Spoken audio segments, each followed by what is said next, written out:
Struggle continue પણ થઈ જ્યારે મેં 12th સાયન્સ લઈ લીધું. બોલો, પહેલાં મને લાગતું હતું સાયન્સ અઘરું છે, પછી ખબર પડી સોસાયટી હરામખોર છે. ગંદા ગંદા કાકાઓ દુનિયાભરની લાઈફ લેસન આપવા આવે. એક કાકા મને કહે કે શું બેટા સાયન્સ લીધું? મેં કીધું જી જીવવાનું ભૂલી જાઓ. મેં કીધું અરે હા, આ મોટિવેશન છે તારું?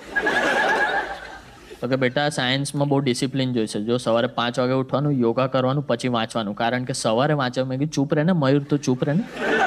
તું મને જ્ઞાન આપીશ. તું કોમર્સ પોતે 4 એટેમ્પ્ટે પાસ કર્યું.